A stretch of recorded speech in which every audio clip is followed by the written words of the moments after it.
Mga sangkay, nalalapit na nga ba ang Pilipinas sa isang malaking digmaang pandaigdigan? Ang presidente kasi ngayon ng ating bansa na si Bongbong Marcos ay meron pong iniwang isang mahalagang mensahe para po sa ating mga kasundaluhan.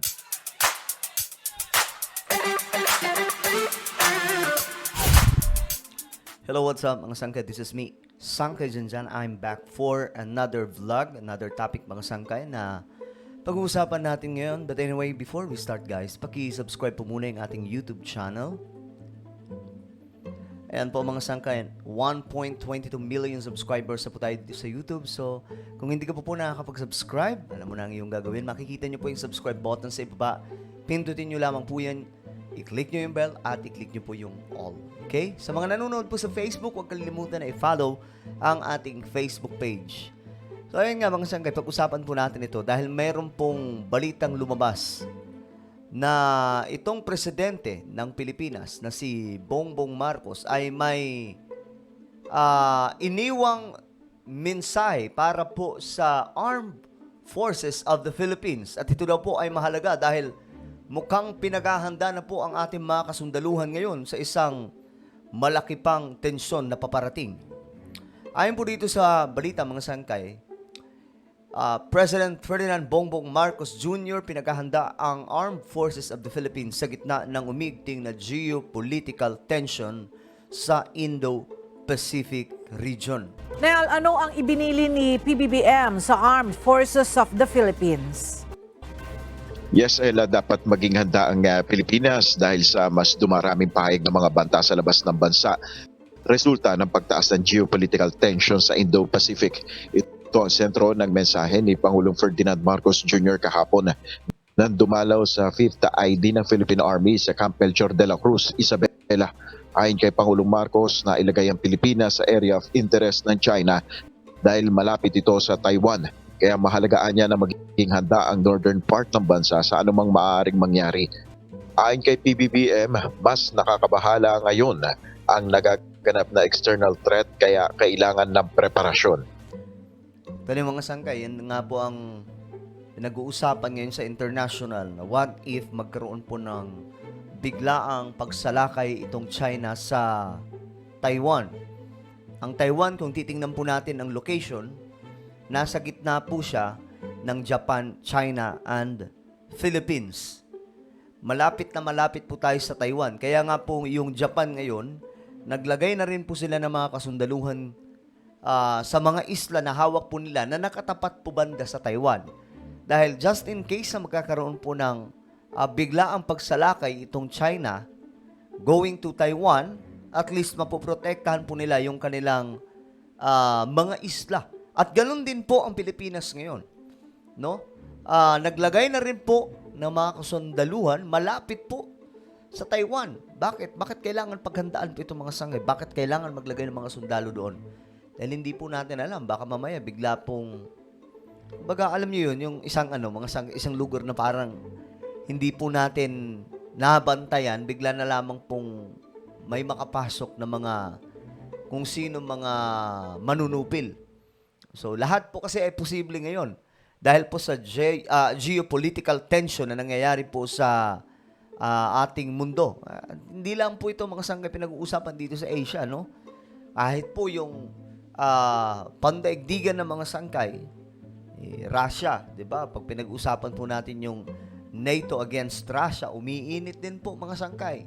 Kailan lang, nag-warning na rin po itong si Putin na aarmasan niya po itong mga bansa. Ng pagkakaalam ko, 8 mga bansa ito na sinabi po niya na aarmasan niya just in case na itutuloy-tuloy ng Western countries o NATO ang pagpapadala ng supply ng mga weapons sa Ukraine. So ito po yung nakakabahala mga sangkay na ganap ngayon sa ating mundo dahil nga po kung sakaling may mangyayari po talaga, wag naman po sana, no? Mabilis po 'yan eh. Mabilis kasi may mga kampihan na magaganap. Hindi po ito tulad dati nung World War II. Okay, babalikan po natin yung kasaysayan ng ating mundo. Nung World War II, ang tanging malakas noon mga sangkay na kayang kumalaban sa buong mundo ay ang Japan at Germany sa panahon po ng Nazis, di ba? Pero ngayon, ibang-iba po ito mga sangkay kasi ang Russia po may mga kakamping mga bansa. Same naman po sa China. At ang Amerika, lalo na napakarami rin pong kakampi. So, kung mangyayari po itong digmaan mga sangkay, talagang asahan na po natin yung mga wars na mga magaganap. Kaya nga po hindi na po nakakapagtaka kung bakit itong mga mayayamang tao sa ating mundo ngayon naglalagay na po, nagpapagawa na po ng mga bunker. Ano ba ang mayroon sa mga bunker na ito? Just in case magkakaroon po ng zombie apocalypse, just in case na magkakaroon po ng war, mayroon po silang pagtataguan. 'Di ba? Nakaraan mga sangay na itapik po natin si Mark Zuckerberg, 'di ba? Nagpagawa po ng isang bunker doon po sa Hawaii. So ito po ay nakakaano ngayon mga sangkay, nakaka-alarma itong mga nangyayari ngayon dito sa Pilipinas. We know meron pong China na mainit sa atin. 'Di ba? Dagdag pa ng Pangulo, kailangang i-reorient ang pag-iisip ng liderato ng Pilipinas at i-adapt ang full commitment nito na depensahan ang teritoryo ng bansa. Hindi anya kukuha ng teritoryo ang Pilipinas o guguhit man ng panibagong sovereign territory o EEZ o baseline. Ngunit binigyan diin ng Commander-in-Chief na hindi papayag ang Pilipinas na kuhanin naman kahit ang 1 pulgada ng teritoryo nito. Dahil naman dito tinukoy ng Alam nyo mga sangkay, ito nga po yung marami sa mga anti-Marcos before, di ba?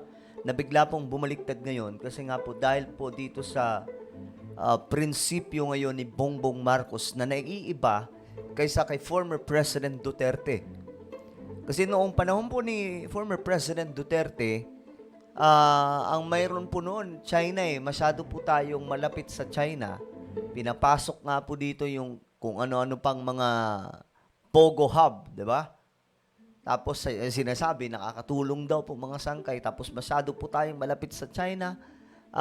Talagang ang China noon, maayos na maayos po sa Pilipinas. Anything or anywhere, kaya po nilang gawin ang kanilang mga gugustuhin sa ating bansa during former President Duterte. But right now guys, ibang-iba po ito. Kaya po, marami po sa mga dilaw, mga pink ay bigla pong kumambyo.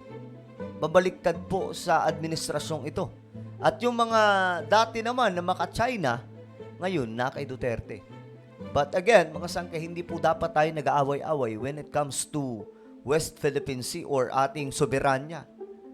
Kasi tayo po ay Pilipino, hindi naman po tayo dapat kumampi sa China o sa Amerika. We have to stand on our own. At ngayong Pilipino tayo, maninindigan dapat tayo. Tayo ay Pinoy at kung ano man ang posibilidad na mangyayari, paglalaban po natin ang ating soberanya. Hindi po natin ito basta-basta na lang bibitawan mga sangkay. So ito po ngayon yung kumbaga nagiging nakikita ng mga anti-Marcos noon na ngayon bigla pong naging maka-Marcos na. Pangulo ang halaga na maibigay ang kinakailangang equipment, training at mga pasilidad para sa Armed Forces of the Philippines. Yan muna nga. Okay, mga sangkay, alam nyo, ang kailangan lang po talaga ditong gawin, kasi sinasabing paghandaan ng Armed Forces of the Philippines itong umiigting na geopolitical tension at ang external, kailangan na po natin talagang paghandaan ang lahat ng yan mga sangkay just in case kasi we don't know, di ba? Kung naaalala nyo mga sangkay ang pagsalakay noon ng Japan sa Pearl Harbor, biglaan po yun, walang pasabi. No, kailangan maganda, pero kasabay ng paghahanda, mga sangkay, kailangan ng mga equipment dyan. Ang problema sa Pilipinas, mayroon po tayong fighting spirit, wala po tayong equipment. Wala tayong mga barkong pandigma Diba? Ilan lang po yung mga warship natin, maliliit pa. Yung Philippine Coast Guard natin na mga barko, ang liliit mga sangkay, tapos ilan lang. Kaya nababasta-basta po tayo ng China. So ito po yung klaseng paghahanda ang kailangan gawin ng Pilipinas. Hindi lamang po pagpapalakas ng loob na paghahanda, kundi paghahanda mga sangkay na may mga binibili din po tayo, mga equipment, na mga di kalibre mga kagamitang pandigma para hindi po tayo mapag-iwanan mga sangkay. At saka, may kahit pa paano, may ibubuga po tayo. Kahit wala po tayo nuclear, di ba? Ano ba ang inyong opinion mga sangkay sa inihayag ng ating presidente na ayon po dito nababahala daw po ang Pangulo natin sa umiigting na geopolitical tension sa Indo-Pacific region? Tingin nyo ba nalalapit na ang ikatlong digmaang pandaigdigan mga sangkay at haharap na naman ang Pilipinas sa panibagong yugto ng masalimuot na panahon? I-comment nyo po sa ibaba ang inyong mga opinion. And now guys, I invite you please subscribe my YouTube channel, Sangkay Janjan Daily. Nag-upload po ako dito ng mga video, mga lakad natin, mga vlog, at kung ano-ano pa. Marami po kayo may kilala dito. Kaya naman i-subscribe nyo po itong ating YouTube channel. I-click ang bell at i-click nyo po yung all. Okay, ako na po yung magpapaalam. Mag-iingat po ang lahat. God bless everyone.